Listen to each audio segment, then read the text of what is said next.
প্রায় ২৫ দিন ধরে এভার কেয়ার হাসপাতালে চিকিৎসাধীন বিএনপি চেয়ারপারসন বেগম খালেদা জিয়া। তার অবস্থার কোনো পরিবর্তন হয়নি। এভার কেয়ারের সামনে থেকে সবশেষ খবর জানাতে সরাসরি যুক্ত হচ্ছেন সুলতানা স্বর্ণা।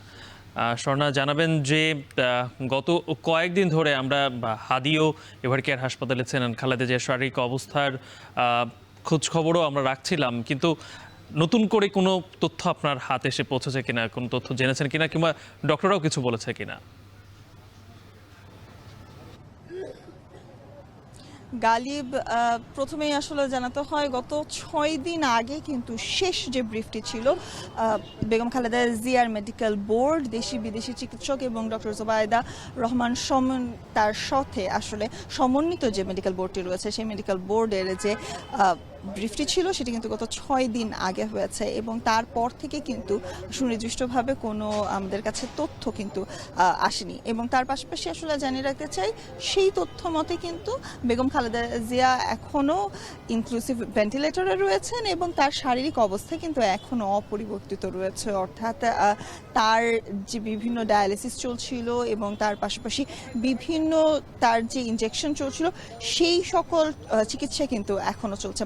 তবে তার সাথে আসলে জানিয়ে রাখতে চাই, গত কয়েকদিন ধরেই কিন্তু বেগম খালেদা জিয়ার শারীরিক অবস্থা অপরিবর্তিত থাকায় তার বিদেশ যাওয়ার যে কথাটি আসলে চলছিল, তাকে বিদেশ নিয়ে যাওয়ার যে প্রক্রিয়াটি ছিল সেটি কিন্তু আপাতত বন্ধ রয়েছে।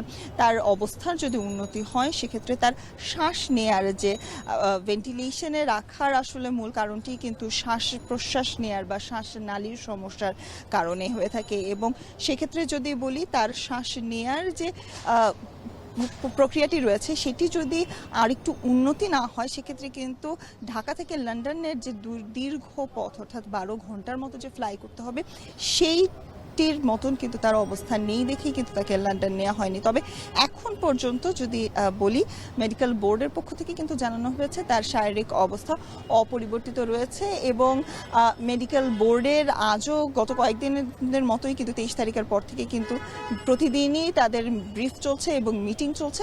হয়তোবা তা আমাদেরকে যদি আরও বিস্তারিত জানানো হয় তখন আপনাকে আরও বিস্তারিত জানাতে পারবো। গালিব, খালেদা জিয়ার শারীরিক অবস্থা এখন পর্যন্ত অপরিবর্তিত রয়েছে, সে খবরই জানাচ্ছিলেন এভার কেয়ারের সামনে থেকে সুলতানা স্বর্ণা।